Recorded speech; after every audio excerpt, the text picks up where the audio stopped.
토요일 새벽 예배에 오신 여러분들을 환영합니다. 우리 함께 사도신경 고백함으로 예배를 시작하도록 하겠습니다. 전능하사 천지를 만드신 하나님 아버지를 내가 믿사오며 그 외아들 우리 주 예수 그리스도를 믿사오니 이는 성령으로 잉태하사 동정녀 마리아에게 낳으시고 본디오 빌라도에게 고난을 받으사 십자가에 못 박혀 죽으시고 장사한 지 사흘 만에 죽은 자 가운데서 다시 살아나시며 하늘에 오르사 전능하신 하나님 우편에 앉아 계시다가 저리로서 산자와 죽은 자를 심판하러 오시리라. 성령을 믿사오며 거룩한 공회와 성도가 서로 교통하는 것과 죄를 사하여 주시는 것과 몸이 다시 사는 것과 영원히 사는 것을 믿사옵나이다. 아멘. 우리 함께 찬송가 446장 주음성 외에는 찬송가 446장 주음성 외에는 찬양하시겠습니다.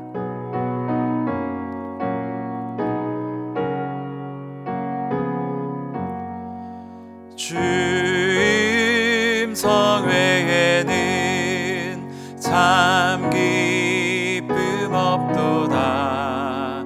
날 사랑하신 주 늘 계시옵소서.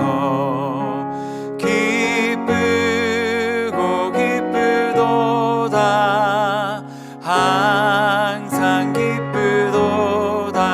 나 주께 왔사오니 복 주옵소서. 나 주께 왔으니 복 주시옵소서. 주와 함께 계시면 큰 시험이 기네. 기쁘고 기쁘도다. 항상 기쁘도다. 나 주께 왔사오니 복 주옵소서. 주 떠나가시면 내 생명 헛되네. 즐겁고 슬플 때 늘 계시옵소서. 기쁘고 기쁘도다. 항상 기쁘도다. 나 주께 왔사오니 복 주옵소서. 그 귀한 언약을 이루어 주시고 주명령 따를 때 늘 계시옵소서. 기쁘고 기쁘도다. 항상 기쁘도다. 나 주께 왔사오니 복 주옵소서. 오늘 하나님께서 우리에게 주신 말씀은 시편 56편 1절에서 13절까지의 말씀입니다. 시편 56편 1절에서 13절까지의 말씀입니다. 같이 합독하도록 하겠습니다. 하나님이여 내게 은혜를 베푸소서. 사람이 나를 삼키려고 종일 치며 압제하나이다. 내 원수가 종일 나를 삼키려 하며 나를 교만하게 치는 자들이 많사오니 내가 두려워하는 날에는 내가 주를 의지하리이다. 내가 하나님을 의지하고 그 말씀을 찬송하올지라. 내가 하나님을 의지하였은즉 두려워하지 아니하리니 혈육을 가진 사람이 내게 어찌하리이까.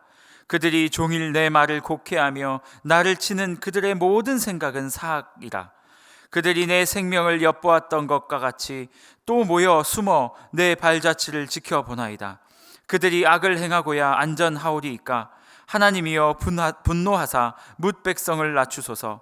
나의 유리함을 주께서 계수하셨사오니 나의 눈물을 주의 병에 담으소서. 이것이 주의 책에 기록되지 아니하였나이까. 내가 아뢰는 날에 내 원수들이 물러가리니 이것으로 하나님이 내 편이심을 내가 아나이다. 내가 하나님을 의지하여 그의 말씀을 찬송하며 여호와를 의지하여 그의 말씀을 찬송하리이다. 내가 하나님을 의지하였은즉 두려워하지 아니하리니 사람이 내게 어찌하리이까. 하나님이여, 내가 주께 선함이 있사온즉 내가 감사제를 주께 드리리니 주께서 내 생명을 사망에서 건지셨습니다. 주께서 나로 하나님 앞 생명의 빛에 다니게 하시려고 실족지 아니하게 하지 아니하셨나이까. 아멘. 저에게는 8살짜리 아들이 있습니다. 이름이 예찬인데요.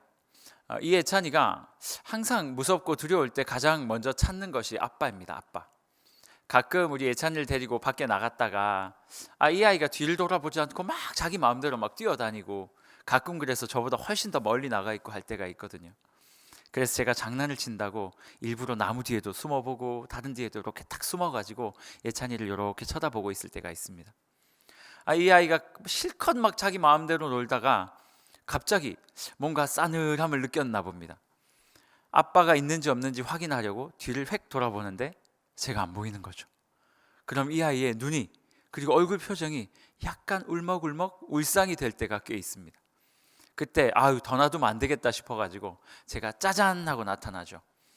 그러면 예찬이가 하는 첫 번째 행동이 뭔지 아세요? 아빠 부르면서 아빠에게 팔을 이렇게 벌리고 막 달려옵니다. 막 뛰어오면 아빠한테 팍 안기는 거죠. 그래서 제가 물어요. 예찬아, 아빠 없어서 놀랬니? 라고 물으면 예찬이가 맞다고 얘기를 해요. 그리고 아빠한테 푹 안깁니다. 어쩐 때는요, 가끔 저에게 혼날 때도 있거든요. 가끔 저에게 혼나고 예찬이가 울 때도 있는데, 그러고 나서도 혼나자마자 아이가 하는 행동은 아빠에게 또 안기는 거예요. 예찬이는 아는 거죠. 예찬이가 그 두려운 상황에서 가장 먼저 아빠의 이름을 찾고 아빠의 이 품에 안기고 싶은 것, 그건 이 아이가 알기 때문입니다. 뭘 알까요? 자기를 보호해 줄 사람, 자기를 지금 혼내더라도 보호해 주는 사람은 아빠다. 사람들이 없고 막 사람들 사이에서 자기 혼자 길을 잃었던 것 같고 막 힘들고 어려울 때 누구를 향해 뛰어옵니까? 이 아빠의 품에만 안기면 자기의 모든 어려움이 해결될 것이다 라는 것을 아는 거죠.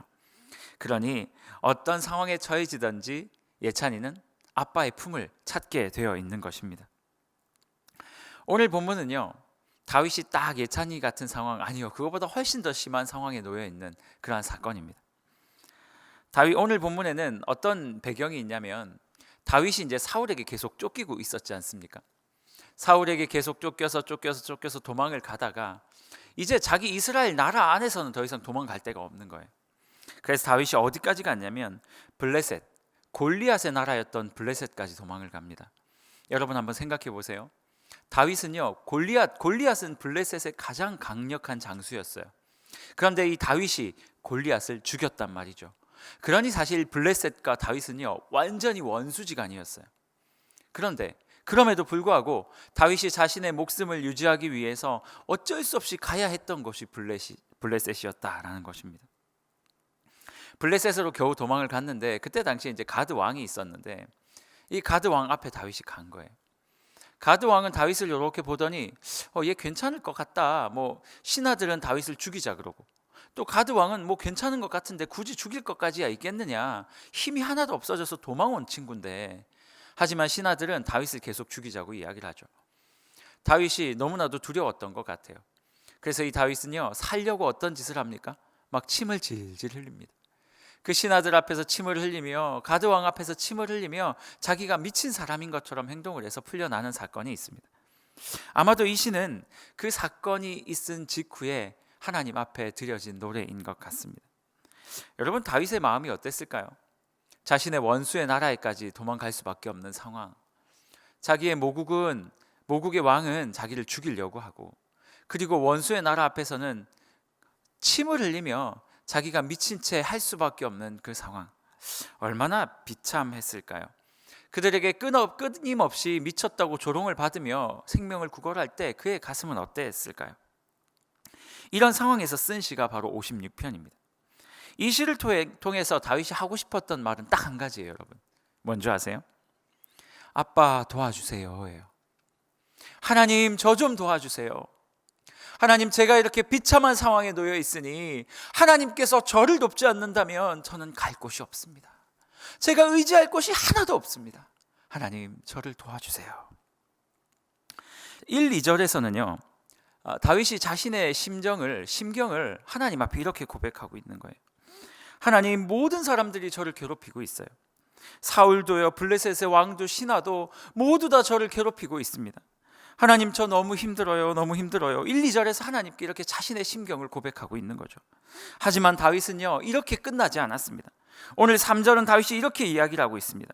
내가 두려워하는 날에는 내가 주를 의지하리이다. 내가 두려워할 그때에 내가 주님을 의지하겠다라고 다윗이 지금 고백하고 있는 것입니다. 여러분, 오늘 본문에 나오는 이 의지하다라는 이 단어요, 이 원문은요 바타흐라는 히브리어인데요, 어떤 뜻을 가지냐면 피난하기 위해 서둘러서 달려가는 것이라는 뜻을 가지고 있습니다. 지금 다윗이 하나님을 의지하겠습니다라는 이 말은요, 하나님, 주님의 어깨에 조금 기대 볼게요 라는 말이 아니에요. 하나님, 제가 조금 힘든데요, 어떻게 제 마음을 조금 위로해 주실 수 있으시겠어요? 이런 표현도 아니에요. 하나님, 나 지금 죽을 것 같아요. 그래서 하나님, 나는 나의 피할 곳은 하나님밖에 없으니 하나님, 주님을 의지하기를 원하오니 하나님, 나를 받아주세요 하고 막 달려가는 그 장면이에요. 마치 우리 예찬이가 아버지가 사라진 것 같아서 그냥 홀로 방치되어 있는 것 같아서 아버지를 찾다가 아버지를 발견하고 나서 그를 의지하기 위해서 그토록 팔을 벌리고 달려오는 그 예찬이의 심정처럼 다윗이요, 하나님을 의지합니다. 내가 두려운 날에 주님을 의지하겠습니다 라고 말하는 이것은요, 하나님을 의지하는 것, 즉 하나님께 피하기 위해서, 나의 생명을 구걸하기 위해, 주님 앞에 의탁하기 위해서 주님께 막 달려가는 그 장면을 묘사하는 단어다라는 거죠. 그는 지금까지 수없는 고난 가운데서 아마 이것들을 터득했던 것 같아요. 고난이 찾아오면 하나님께 달려가야 한다, 이것이 아마 그의 삶의 습관이 되어버렸던 것 같습니다. 여러분, 여러분의 삶에 고난과 어려움이 있습니까? 제일 먼저 문제가 딱 터지면 여러분 제일 먼저 하시는 게 뭡니까? 혹시 사람들에게 전화하는 겁니까? 아니면 혼자 훌쩍 떠나서 혼자 자기 자신 그냥 괴로워하며 힘든 것들을 그냥 방치하는 것입니까? 성도가 이 땅을 살아가면서 가장 필요한 것이 무엇인 줄 아세요? 바로 하나님께 언제든지 달려갈 수 있도록 자기 자신을 훈련시키는 거예요. 두려움이 찾아왔을 때, 고난이 찾아왔을 때 바타흐, 하나님 앞에 달려가는 거예요. 그분께 피신하기 위해 달려가는 거예요. 예찬이가 저에게 달려오는 것처럼 아버지께 달려가서 그분의 품에 안기면 그 모든 것들이 해결될 수 있다는 믿음으로 주님 앞에 달려가는 거, 이 훈련이 되어 있어야만 성도가 세상을 살아가며 당하는 모든 고난으로부터 우리가 안정적으로 이겨내고 그 고난으로부터 모든 것들을 극복할 수 있다라는 것입니다. 이렇게 하나님께 달려간 다윗은요, 오늘 8절과 9절에서 두 가지 행동을 딱 취합니다. 우리 8절 다시 한번 읽어드리겠습니다. 나의 유리함을 주께서 계수하셨사오니 나의 눈물을 주의 병에 담으소서. 무슨 말입니까? 다윗은 하나님께 달려갔어요. 그리고 무엇을 했습니까? 하나님, 나의 눈물을 아시죠? 저의 모든 눈물을 주님께서 아시죠? 하나님의 눈물병에 나의 눈물을 다 담아주십시오. 무슨 말이에요? 주님 앞에 또 눈물을 흘리며 기도했다라는 거죠. 어디서 기도했다고요? 하나님께 달려가서 기도했다고요. 하나님의 품에 안겨서 기도했다고요. 여러분, 문제가 딱 터지면 제일 먼저 뭐 해야 된다고요? 주님께 달려가는 거예요. 바타흐, 주님께 달려가서 그분의 품에 안겨서 하나님 앞에 눈물로 자신의 고난을 올려드리는 거. 그러면 어떤 일이 벌어집니까? 하나님께서 그 고난에 응답하신다, 그런 일이 벌어진다라는 겁니다. 그리고 다윗은 두 번째로 9절에서 이렇게 말하고 있습니다.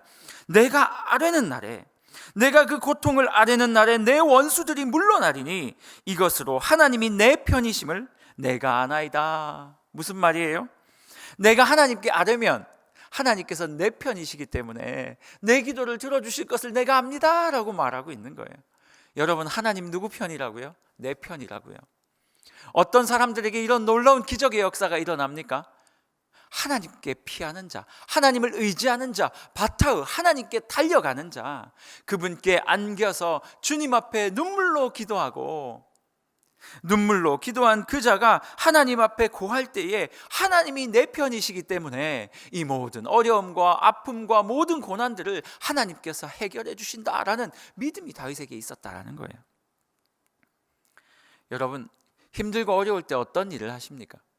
오늘 다윗은 우리에게 이렇게 말하고 있습니다. 하나님께 달려가라. 여러분, 믿음은 다른 것이 아닙니다. 하나님께 달려가면 하나님께서 해결해 주신다는 것을 믿고 신뢰하고 따라가는 거, 그렇게 행동하는 거, 주님의 품에 안겨 기도하는 거, 그게 바로 믿음이다라는 겁니다. 그냥 책상머리에 앉아서 하나님 믿습니다 하는 게 믿음이 아니라 나의 기도를 주님께서 반드시 들어주신다. 왜요? 내 편이니까. 그래서 힘들고 어렵지만 주님 앞에 눈물을 흘리며 기도하는 것까지, 그것까지가 믿음이다라고 오늘 다윗은 우리에게 가르쳐주고 있는 것입니다. 여러분, 하나님 앞에 달려가시기를 바랍니다. 여러분, 오늘 이 새벽에 어떤 아픔과 어떤 고난과 어떤 힘든 문제 때문에 이 새벽에 또 새벽을 깨워가면서까지 주님 앞에 기도하기 위해 이 자리에 앉아 있는지 저는 알 수 없지만 그 모든 문제들을 주님 앞에 내려놓고 하나님 앞에 달려가는 거예요. 하나님을 의지하는 거예요. 어떻게 해요? 하나님께 피난하기 위해서 달려가는 거예요. 그래서 그분의 품에 안겨서 눈물로 이 모든 것들을 호소할 때 나의 편이신 하나님께서 그 모든 것들을 이루어 주시리라 말씀하셨으니 그것을 믿음으로 말미암아, 그렇게 행동함으로 말미암아 우리의 모든 아픔이 이 시간, 이 새벽 시간에 주님 앞에서 온전히 해결되었으면 좋겠습니다. 제가 한번 기도하겠습니다. 사랑의 하나님, 감사합니다. 하나님, 다윗이 그러하였던 것처럼 우리도 너무 슬프고 아프고 힘겨움이 너무 인생에 많음을 주님 앞에 고백합니다. 그럼에도 불구하고 하나님께서 오늘 우리에게 말씀하셨던 것처럼 다윗처럼 힘들 때마다 나에게 찾아와라. 내 가슴에 안겨서 쉬기 위해 나에게 찾아와라. 달려와라. 그리고 눈물로 기도하고 내가 너의 편임을 인식하고 그렇게 믿었으면 좋겠다라고 말씀하시는 것을 우리가 듣게 하셔서 감사합니다. 그 말씀에 따라 기도하는 우리가 되게 하셔서 주님의 품에 안겨서 그렇게 기도함으로 모든 고난과 어려움과 아픔을 주님 앞에서 이겨내는 우리가 될 수 있도록 역사하여 주옵소서. 예수님의 이름으로 기도합니다. 아멘. 우리 같이 한번 이렇게 기도했으면 좋겠습니다. 두 가지 놓고 기도했으면 좋겠는데요. 첫 번째 기도 제목입니다. 신실하신 하나님, 우리의 삶에 어려움이 찾아올 때마다 주님께 달려가 눈물로 기도하고 그렇게 응답받는 우리가 되게 하여 주옵소서. 주님께 달려가 눈물로 기도하고 그렇게 응답받는 우리가 되게 하여 주옵소서 기도하시기를 원하고요. 두 번째, 하나님, 우리 교회 1만 성도 파송운동을 기억하여 주옵시고 이것이 하나님께는 기쁨이 되고 우리에게는 행복이 되는 그러한 운동 될 수 있도록 도와주옵소서. 우리의 기도 제목과 1만 성도 파송운동을 가지고 우리 간절히 기도하다가 여러분의 자리로 돌아가시기를 바랍니다. 기도하겠습니다. 주여, 사랑의 하나님,